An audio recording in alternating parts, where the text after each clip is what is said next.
Okay, so I inspected this camera yesterday, and I wanted to talk about something that I goofed on, a little oopsie I made with the lens. So when I was trying to test this, I was a little bit under the pressure because I only had like a couple minutes left before I ran out of space on the card, so I was trying to rush a video, and I made a mistake. So I apologize for that. For anybody coming to my channel for like concise content. To test the FD lens, you press these things down here and then you position it that way. So basically what you're trying to do is replicate the action of putting the lens on and rotating. And then to close it, you just click on this, click the button, and do that. So what I was doing yesterday was pushing this way, which is incorrect. So let me just do that again. There's this little gray pin, silver pin there, and then this one right there. It doesn't really matter which order you press them in, and then you rotate. You just push it down a little bit, rotate it around like so. You'll notice that the indicators are different there, and the blades are now open, and I can actuate it by that. Then we can go through. I always set it to 22 and stop it down and make sure that it's accurate. And also this is the best way to look in and notice, okay, there's no oil on the blades. And also I mentioned yesterday that the button was not working, and it wasn't. So I did take the lens off the rear mounting here. There's the 3 screws, and then lift this piece out, lift this out, and then I just kind of put some alcohol in there and cleaned up the gunk that had collected over time. And then again, press in on this, press over here, rotate around so those line up, and then it will look something like that. So that's basically all that I did there, and I didn't really address it as fully as I could have, but I hope that helps. And then also in this camera, I did want to take the top off really quickly, and I figured while I do that, I might as well record it, just in case you all need another example of how to do this. So it's bulb. I should do this. Bulb 3200. This should come off fairly quickly. So why I'm taking the top off of this camera is something for a reason that I mentioned yesterday briefly, which is 1 or 2 or 3 of the grommets are missing on the plastic shielding for this. Also, because I just want to double check to make sure everything's running fine. I was having a couple issues with the advanced lever sticking, and I really hope that the mic is working because there's a lot of weird audio happening right over there, and it sounds gross.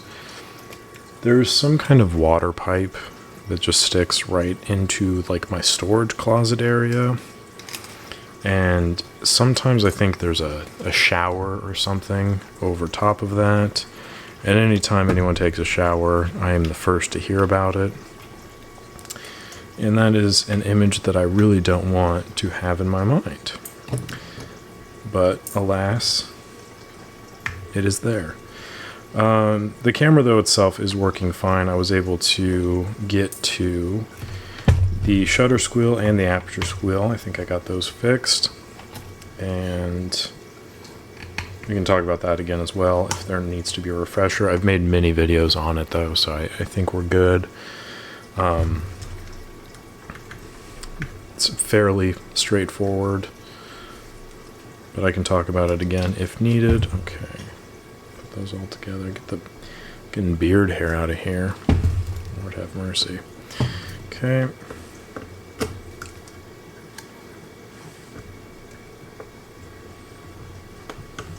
I think one of these days I'm going to do like a speed run challenge to see how fast I can get the top of a camera off and try to like set a record.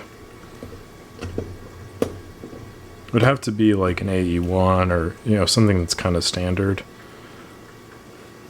But the other good thing about getting the top of the camera off is I can get in here more to clean and stuff.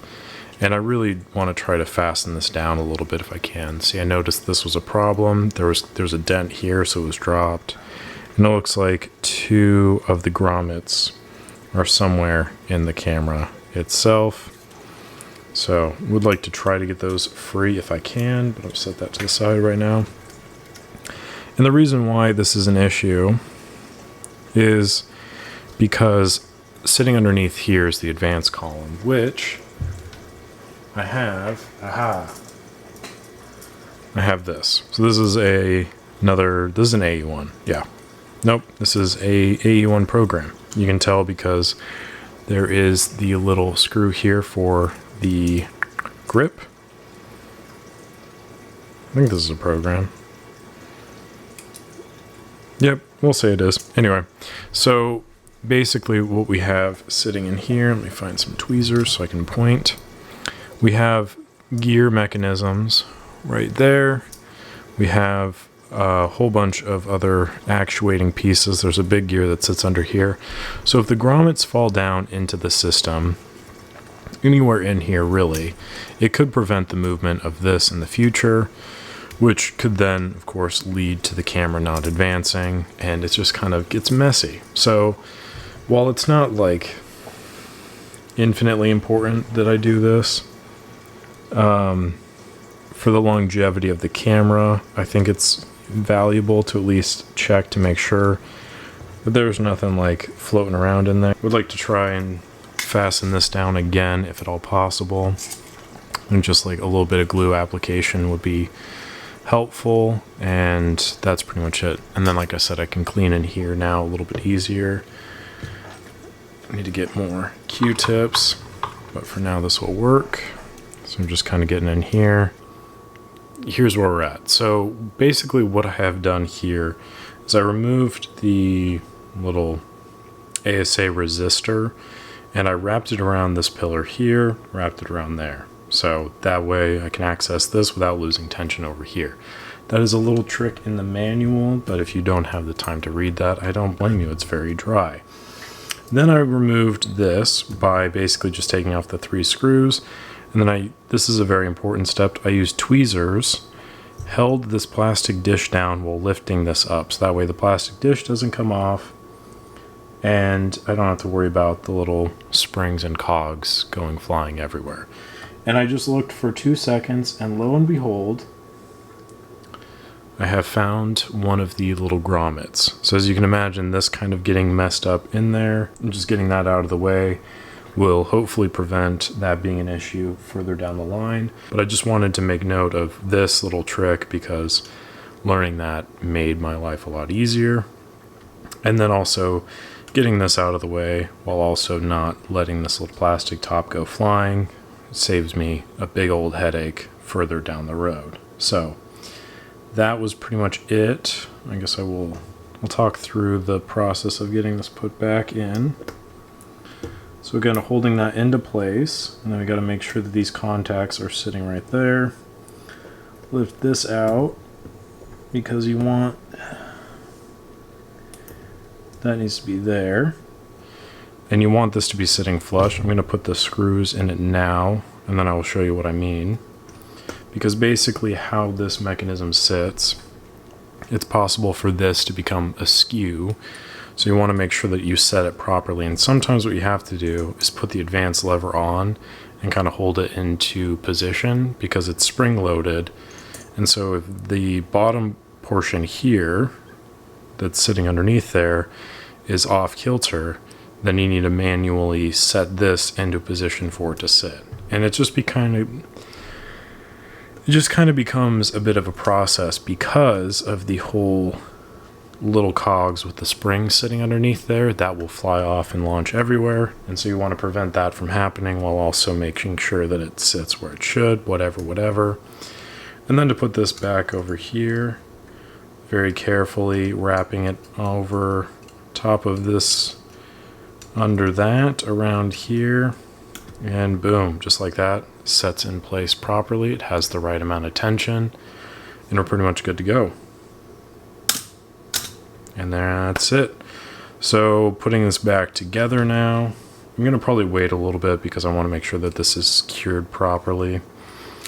The other thing I wanted to point out is there's the little brass plunger right there. This one actually fell out, and I don't think I've seen an AE-1 fall out for a while. But fortunately I caught it and then was able to put it back in. But you want to make sure that that's in there if you take the top off, because